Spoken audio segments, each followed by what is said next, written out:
السلام عليكم، كي دايرين؟ لاباس عليكم؟ كنتمنى تكونوا كاملين بخير وعلى خير. مرحبا بكم في القناه ديالي. الا اول مره كتشوف القناه ما تنساوش تدعموني باشتراك واعجاب، وعلى بركه الله نبداو القصه ديالنا.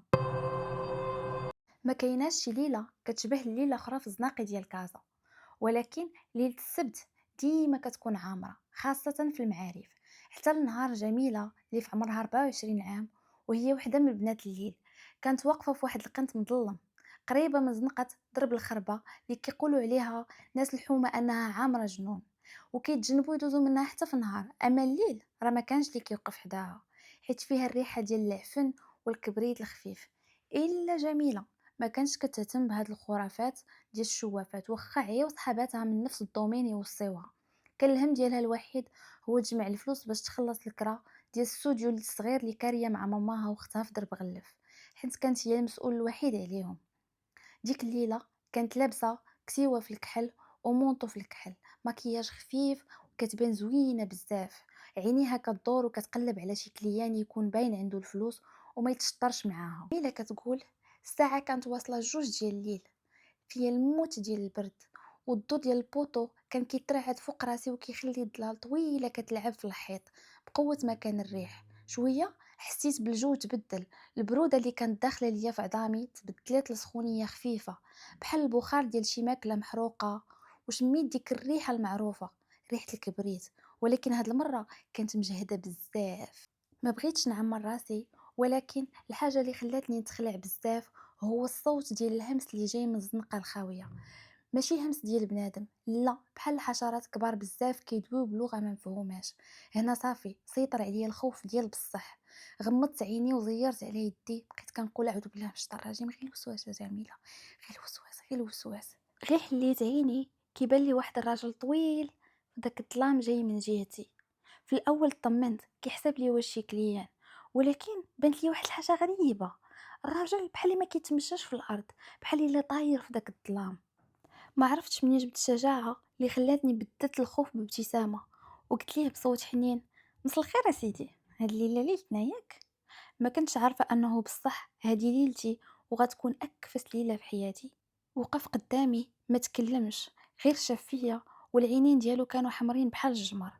ولكن ماشي الحموريه اللي كتكون في عينين واحد سكران، لا، هادي راها عافيه خارجه من عينيه، بحال الفتيله ديال الفانوس كيشعل بوحدو. ديك الساعه حسيت بالرعب طالع ليا مع ظهري. قلت ليه بصوت ضعيف: شكون انت سيدي؟ ما عمرني ما شفتك في هاد البلاصه. حرك راسو، وصوته كان همسه بحال الريح اللي حابس في شي قبر. بغيتك انتي يا جميلة. هاد الكلمه طاحت عليا بحال الحجر. كيفاش دار حتى عرف سميتي؟ حسيت بقلبي غادي يسكت من قوه الخلعه. شاف فيا بنظره خبت وقال: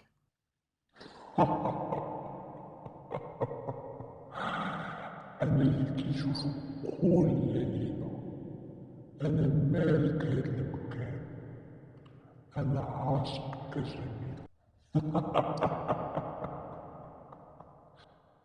بقوة الخرعة رجعت للور جوج خطوات، جريت بلا ما نحس جهة الشارع، لكن حسيت بقوة ماشي مرئية شدتني من شعري. ما كانت يد، كان بحال البرد سخون شدني من الداخل ديال شعري وزير عليا بالجهد. جابني لجهته، خوت وبكيت وضربت، ولكن بلا فايدة. هنا ما كاين غير أنا وياك أزلي، وهاد الشي ما كاينش اللي غادي يسمعو. صوتك غادي يبقى يدور في حيوط هاد الزنقة حتى يشققهم. كانت هذه آخر حاجة سمعتها من بعد ما حسيت بالبرد كيدخل مع عظامي، وبداو كيتقالوا، وعينيا بداو كيتغمضوا. في الوقيته ديال الفجر واحد الراجل خارج باش يمشي يصلي، كيلقى الحوايج ديال جميله في ديك الزنقه مرميين ومقطعين. هزهم كيشم فيهم ريحه العفن والكبريت اللي كتخنق، وكيلقى واحد البطاقه وطنيه.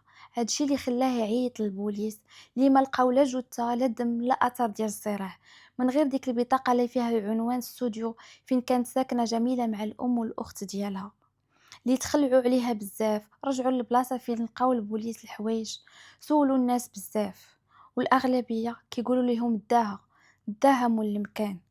جميله كانت معروفه كل ليله كتوقف في ديك الزنقه، والناس ديال الحومة كانوا متأكدين أنه طوال الزمن ولا قصار غادي توقع ليها شي حاجة.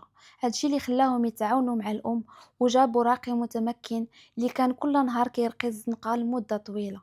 واحد الليلة لقاو شي دراري بنت مليوحة في ديك الزنقة، منتوفة خانزة وشبه عريانة. ديك البنت كانت هي جميلة اللي ما عقلة على والو من ديك الليلة.